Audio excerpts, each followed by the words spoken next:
Hi friends, இப்போ நம்ம சக்திவேல் பார்க்க போகிறோம். சக்திவேலில் வந்துட்டு மீனால் வந்துட்டு கோச்சிக்கிட்டு வீட்டுக்கு கிளம்புறாங்க. சேரனோட அம்மா இருந்துட்டு வேணவே வேணாம் அப்படின்னு சொல்லிட்டு பின்னாடியே போய் நிற்கிறாங்க. அந்த டைம் பார்த்து சேரனோட அப்பாவும் வேணாம், நீ போய் சமாதானம் பண்ணுன்னு சொல்கிறாரு. இல்லை முடியாதுன்னு உட்காந்துருக்காங்க. நம்ம பாட்டி என்ன சொல்கிறாங்கன்னா, சேரன் கை வைக்கிறதுக்கு முன்னாடி நான் கை வச்சிருப்பேன், அந்த லெவலில் இருக்கு பேச்செல்லாம், இவெல்லாம் பொண்ணா இவ அப்படின்னு சொல்லி திட்டுறாங்க. அந்த பொண்ணை திட்டுறதுல தப்பு இல்லைங்க, பொண்ணு மாதிரியே வளர்த்துருக்கீங்க, பூதம் கணக்கால இந்த பொண்ணு இருக்குது. எல்லாரும் அட்வைஸ் பண்ணதுக்கப்புறம் சேரன் போய் வா போகாதன்னு சொல்லுவார்னு பார்த்தா, வா நான் உன்னை என் வண்டியிலே கூட்டு போய் உங்கள் வீட்டில் விட்டாடுறேங்கிறாரு. வேற லெவல் பண்ணி அவளை விட்டுட்டு நிம்மதியாக வாழலாம் அப்படின்னு முடிவு பண்ணிட்டாராட்டுக்கு. சரின்ட்டு கொண்டு போய் விட்டா அங்கே பயங்கர அட்வைஸுங்க. கேட்க நாதி இல்லைன்னு நினச்சிங்களா அப்படி இப்படின்னு சொல்லிட்டு எல்லாரும் திட்ட ஆரம்பிச்சிட்டாங்க. எல்லாரும் திட்டின உடனே நம்ம சக்தி என்ன பண்ணிட்டாங்கன்னா, எங்கள் அண்ணன் பண்ணது தப்பு தான் இல்லைன்னு சொன்னோடனே எல்லார் முகத்துலேயும் ஒரு பல்ப் எரியுது. அதாவது 1000 நோட் பல்புங்க. அதுக்கப்புறம் சொல்லிட்டாங்க ஒரே வார்த்தையாக, மாமா பண்ணது தப்பு தானே, தேனக்காவை அடித்தது தப்பு தானே, 2 பேருமே சாரி கேட்கட்டும் அப்படின்னு சொல்லிட்டாங்க.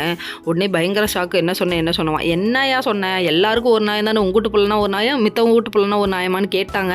மனசில் நினைச்சது அப்படியே பட்டுன்னு கேட்குறீங்களே, வேற லெவல்மா அப்படிங்கிற மாதிரி இருந்தது.